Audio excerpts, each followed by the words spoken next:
Hello, আসসালামু আলাইকুম। তো আজকে একটি বিরিয়ানি রেসিপি নিয়ে আসলাম আপনাদের মাঝে। তো বিরিয়ানি রেসিপি শুরু থেকে শেষ পর্যন্ত দেখতে পারবেন। যদি দেখেন শুরু থেকে শেষ পর্যন্ত, তাহলে ভিডিওটি আপনি বুঝতে পারবেন যে একটা বিরিয়ানিতে কত ধরনের মশলা লাগে।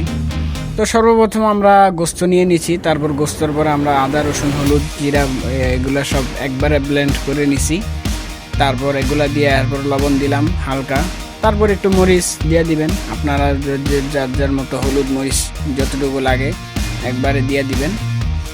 তো আমরা এখন মরিচ দিয়ে দিতেছি পরিমাণ মতো। মরিচ দেওয়ার পরে এখন আবার একটু লবণ দিয়ে দিলাম, লবণ কম হওয়ার কারণে একটু লবণ একটু দিয়ে দিলাম।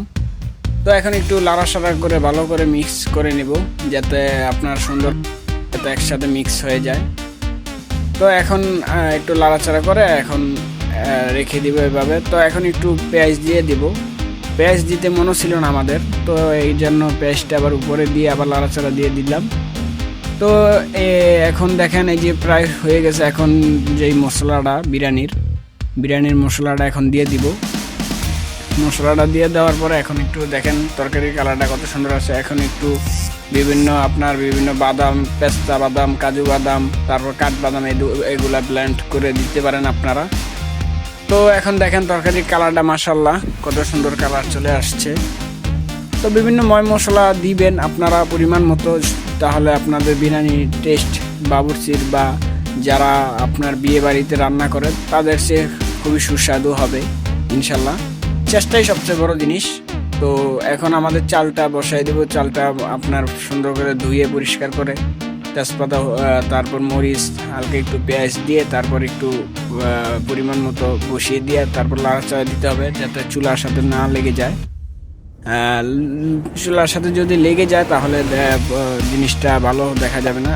আরেকটা বিষয়, আপনারা হয়ে গেলে পোলার চালটা হয়ে গেলে এখন একটু হালকা জালটা একটু বাড়াই দিবেন, তারপর পরিমাণ মতো পানি দিয়ে দিবেন। তো এখন একটু ডেলে নিতেছি, প্রায় হয়ে গেছে আমাদের প্রায় হয়ে গেছে। তো এখন একটু মিক্স করে নিব। মিক্স করার সময় একটু ভালোভাবে দেখতে হবে, খেয়াল রাখতে হবে যাতে ভালো করে পোলার চালের সাথে ভালো করে মিক্স যেন হয়ে যায়। যদি মিক্স না হয় তাহলে দেখা যাবে যে আপনার বিরিয়ানিটা পোলার চাল এক সাইডে আর বিরিয়ানির মাংসগুলো এক সাইডে পড়ে যাবে।